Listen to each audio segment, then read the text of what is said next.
Sugeng pepanggihan malih kalian Subadi Prawoto. Ing kalodhangan menika badhe ngaturaken waosan buku basa Jawi Jagading Lelembut. Anggitanipun Irul S. Budiyanto. Kanthi irah-irahan Dipalangi Ula Misterius.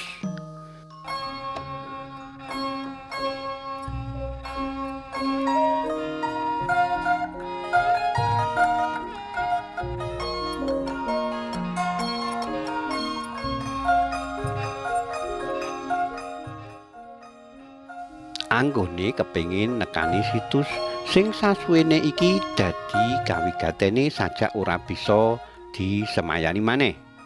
Luwih cepet, luwih becik. Awit yen dheweke enggal nekani situs mau, sak ora-orane bakal entuk katerangan magepokan karo panaliten sing lagi dilakoni. Mula awan kuwi sawise nyepakake piranti sing dibutuhake, Farhan banjur ngetokake sepeda motor ngeblas menyang omahe Susilo, kanca jaman kuliah sing omahe ora patiya adoh saka situs sing arep diparani. Kira-kira sejam suwene sepeda motoran, wekasane Farhan tekan papan sing dituju. Nanging bareng totok-totok lawang bola-bali, nyatane omah mau ketemu suwung. Manut tanggane sing mung adu kikis, Susilo wis kawit mau lunga ngeterake bojone embuh menyang endi. Gelem ora gelem Farhan ngenteni sakmulye Susilo. Murih ora nglangut, Farhan grayah-grayah rokok ing tase. Disumet lan banjur kelepas-klepus karo lungguhan ing teras omahe Susilo. Nanging ora let suwe ngerti-ngerti ana sepeda motor mlebu plataran. "Ah, wis suwe anggonmu ngenteni, Han," tembunge Susilo sawise nyedhaki lungguhe Farhan. "Oh, durung. Wong rokok sakler sing dak sumet durung entek," wangsulane Farhan karo isih ngematake rokok. Kowe teko kene apa sido arep menyang situs ing wetan kampung kuwi?" Susilo takon. Yen ora arep nili situs kuwi, mbok menawa wae aku ora tekan omahmu, Sus." "Dasar patrapmu jan ora member," Farhan nyekakak. "Janjane ana apa kok kowe adreng arep niliki situs kuwi?" "Kuwi kanggo bahan panalitenku. Cetane aku lagi nganakake panaliten ngenani asal usule kampung ing wilayah kene. Mulane aku kepengin ngerti apa jenenge kampungmu ana gegayutane karo situs mau."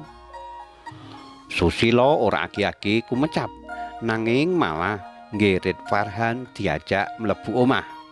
Sawise lungguh ing ruang tamu, let sedhela katon kledange bojone Susilo nggawa wedang 2 gelas.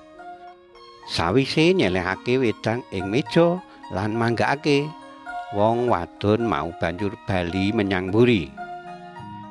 "Gene yo kowe kepengin nekani situs Watu Lemper kuwi, Han?"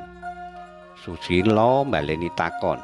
Sawise njruput wedang sing mentas diladekake bojone.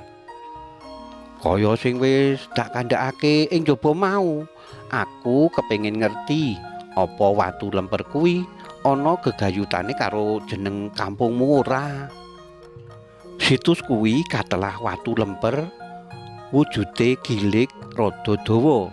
Situs kuwi ana sambung rapete karo kampungku sing aran Lemperan, apa ora?" "Ora ana katerangan sing gumathok.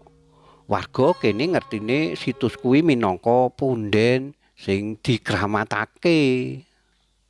Farhan manggut-manggut.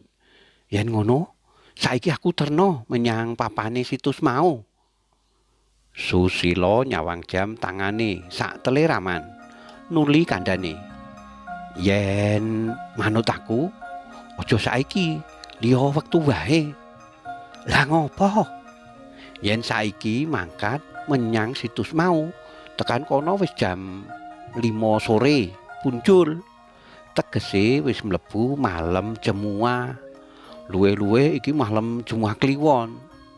Sasuwene iki ora ana warga sing wani nyedaki papan mau angger malem Jemuah Kliwon. Kejaba mung wong sing pancene gembleng tekate arep nglakoni tirakat. Krungu tembunge Susila sing kaya ngono, Farhan jegreg. Batine takon-takon dhewe ngenani situs utawa punden sing dianggep kramat lan jalari warga ora wani nyedak ngepasi malem Jemuah Kliwon. Nanging kegawa kekarepane sing adreng kepengin enggal weruh lan nggatekake situs mau, dheweke panggah ngajak Susila murih gelem ngeterake. Senajan Susila wis aweh tembung akeh-akeh ngenani kramate situs mau, nanging Farhan tetep puguh karo kekarepane. Ora wurunga Susila kepeksa ngeterake menyang papane situs mau.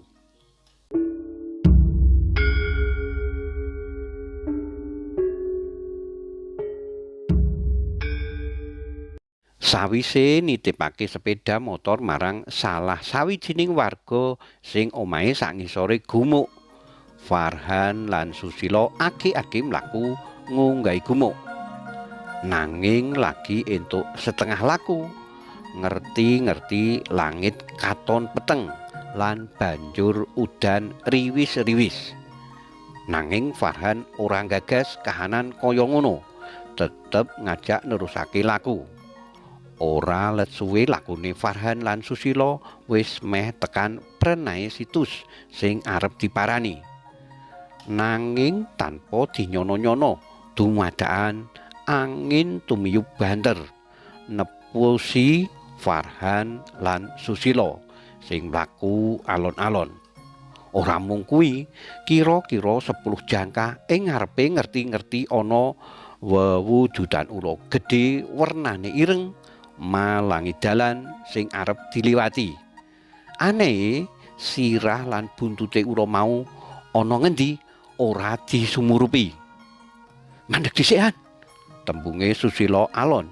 "Boh, sawangen ing ngarepan kae. Tulung gadekno kanthi permati." Farhan ngendhek jangkae. Panyawange tumancep menyang arah ing sangarepe. "Hah, ula gedhe sing malangi dalan." Tembunge sabanjure karo ngrasakake githoke wiwit mengkirik. "Ula gedhe sing malangi dalan lan ora disumurupi endi sirah lan buntute kuwi, mbok menawa minangka pratandha cetane ngelingake awake dhewe murih ora mbacutake laku saperlu nyedaki punden. Kedadean aneh iki ora liya perangan saka kramate situs watu lemper kaya sing dak critake ing omah mau." "Hah, awake dhewe kudu bali?" Farhan takon. "Luwih becik ngono, liya wektu awake dhewe bisa bali mrene maneh." Farhan sing wektu kuwi rasane dadi aneh lan beda karo sadurunge. Wekasane mung manut karo pamrayogane Susila. Kekarepane sing arep weruh wujude situs watu lemper kepeksa diwurungake. Wong loro banjur kluntrung-kluntrung bali. Satekane omahe Susila, Farhan sing isih penasaran karo kedadian sing mentas dialami banjur takon akeh-akeh marang Susila. Sawise entuk wangsulan sing akeh uga, Farhan mung bisa manggut-manggut. Ora arep percaya karo babagan sing mambu mistis, nanging sing mentas dialami nyatane kaya ngono. Yen arep mara menyang situs, aja dina Kemis sore, dina liyane wae, tembunge Susila ngelingake. Yen ngono liya dina aku mrene meneh. Aku isih kepengin banget mara menyang situs kuwi. Gandeng wektune wis ngarepe magrib, Farhan banjur pamitan. Ing sadawane dalan tumuju omahe, kedadian nganeh-anehi sing mentas dialami tansah cumentel ing pangangene. Karipta dening Irul S. Budianto. Cariyos menika kapetik saking kalawarti basa Jawa Jaka Lodang nomor 51 tanggal gangsal 12 Maret 2000 ing Ngayogyakarta. Matur nuwun awit kawigatosanipun saged pepanggihan malih wonten ing cariyos-cariyos sanesipun. Matur nuwun. Matur nuwun. Nuwun.